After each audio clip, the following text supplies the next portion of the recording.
Hello, good morning 10th class. आज की कक्षा प्रारंभ करने से पहले मैं आपको आपके पाठ्यक्रम से संबंधित कुछ जानकारी आपको देना चाहूँगी।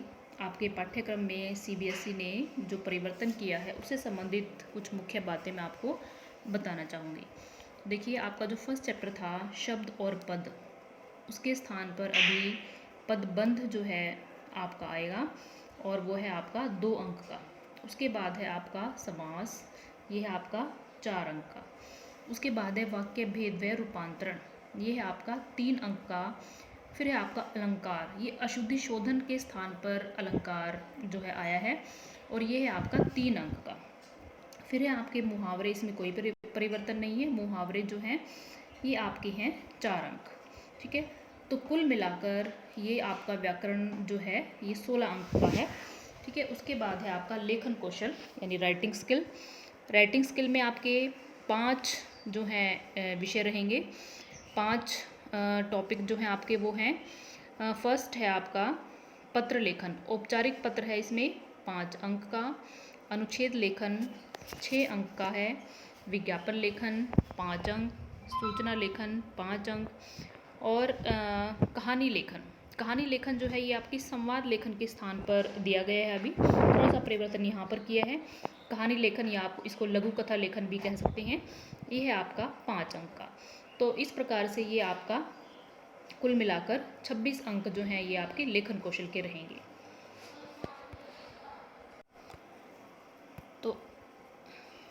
तो आइए अब हम आज की कक्षा प्रारंभ करते हैं।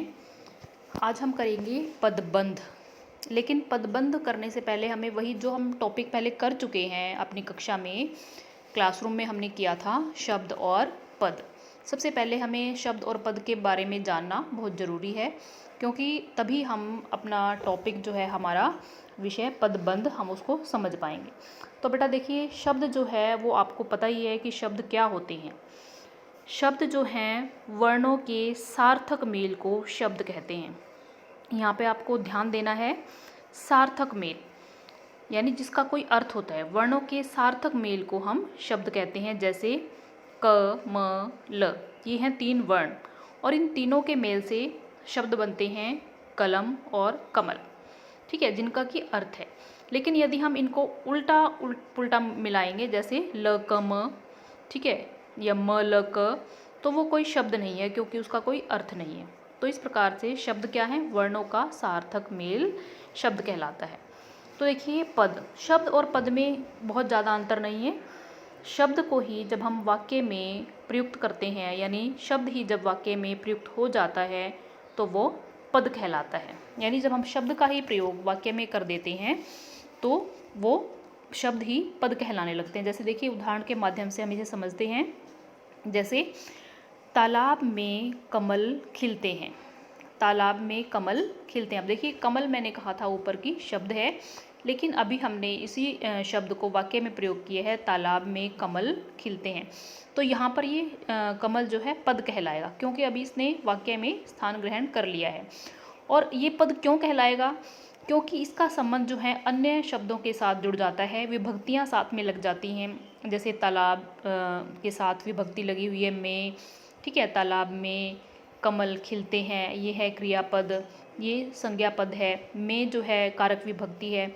तो इस प्रकार से जब अन्य विभक्तियों के साथ या शब्दों के साथ ये जुड़ जाता है तो व्याकरणिक नियमों में ये बंध जाता है, तो तब ये पद कहलाने लगता है। तो बेटा आपको शब्द और पद दोनों में अंतर समझ आया कि शब्द क्या है। शब्द जो है वर्णों का सार्थक मेल है, और वही शब्द जब वाक्य में प्रयुक्त हो जाता है तो फिर वो पद कहलाने लगता है। ठीक है, तो अब हम बात करते हैं इसकी पदबंध की, जो आज का हमारा टॉपिक है पदबंध। पदबंध यानी पदों का बंधना, यानी पद जब आपस में बंधे होते हैं तो कहलाते हैं पदबंध, अर्थात हम कह सकते हैं पदों का समूह।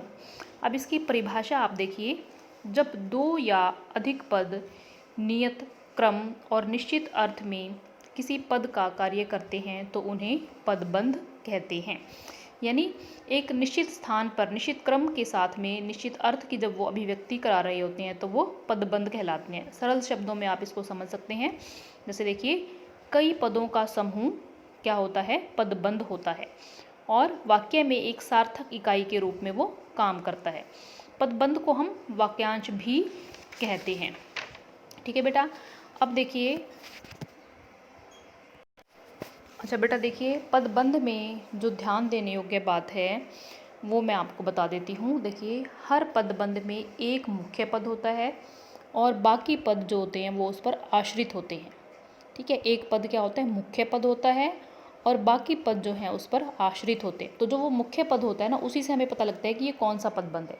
ठीक है, जैसे देखिए उदाहरण के द्वारा इसको हम समझते हैं। जैसे तालाब में रंग बिरंगी सुंदर मछलियाँ तैर रही हैं। तो देखिए, तालाब में रंग बिरंगी सुंदर मछलियाँ तैर रही हैं। अब देखिए इसमें मुख्य पद क्या है, किसके बारे में यहाँ पर बात हो रही है, मछलियों के बारे में, मछलियाँ तैर रही हैं। लेकिन जो बाकी आया है रंग बिरंगी सुंदर, वो किसके बारे में है, वो मछलियों के बारे में ही कहा गया है, यानी उसकी विशेषता बताई गई है मछली की, कि मछली कैसी है, रंग बिरंगी सुंदर है।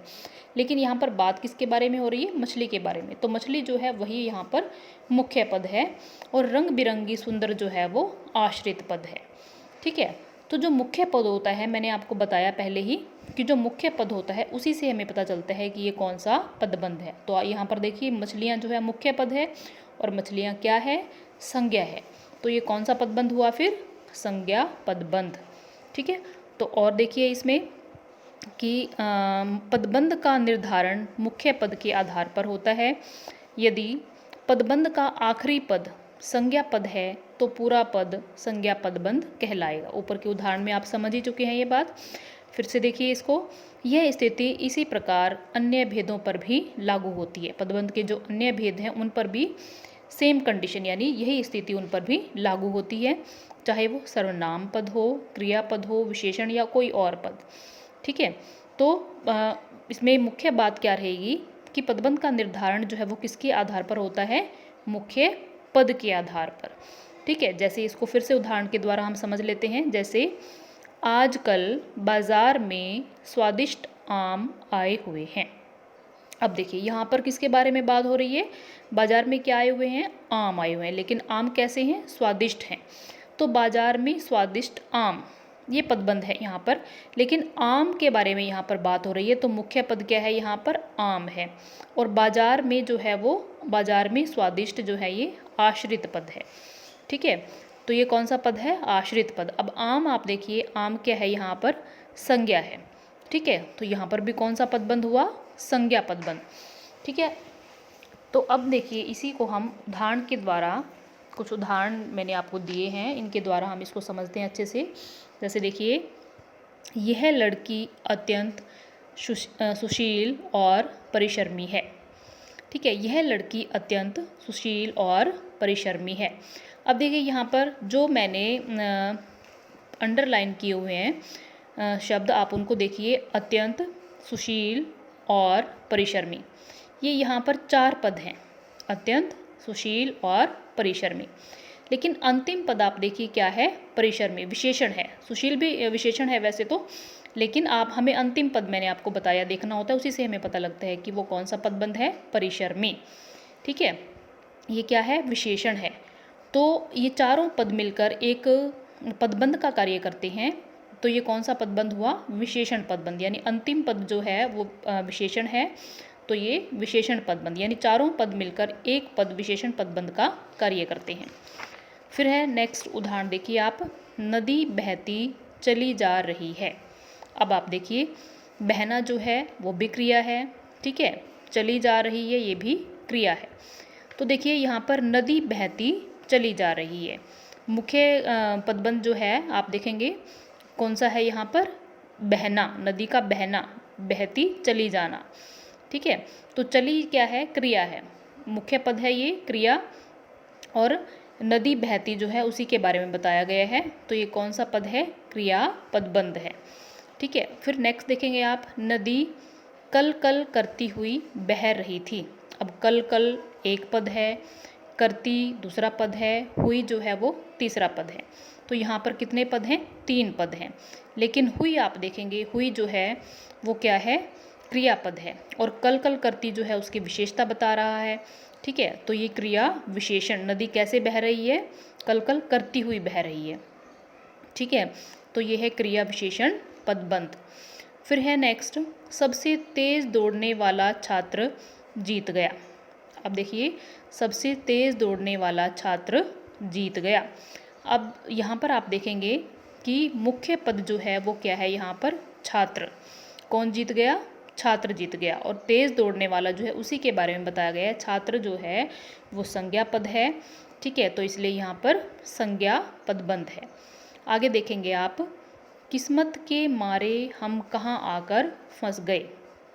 किस्मत के मारे हम जो है यहाँ पर मुख्य पद है, और किस्मत के मारे जो है इसी के बारे में कहा गया है। हम जो है आपको पता ही है सर्वनाम है, और सर्वनाम जो है क्या होते हैं, जो संज्ञा के स्थान पर प्रयोग होते हैं वो सर्वनाम शब्द कहलाते हैं, ठीक है। सर्वनाम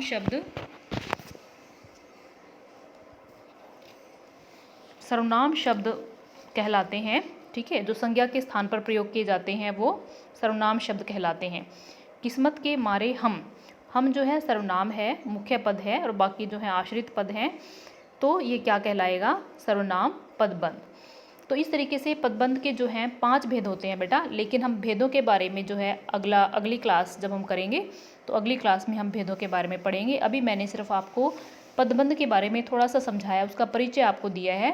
इसको आप ध्यान से पढ़ेंगे और ध्यान से इसको समझेंगे, ठीक है। बाकी हम करेंगे नेक्स्ट क्लास में।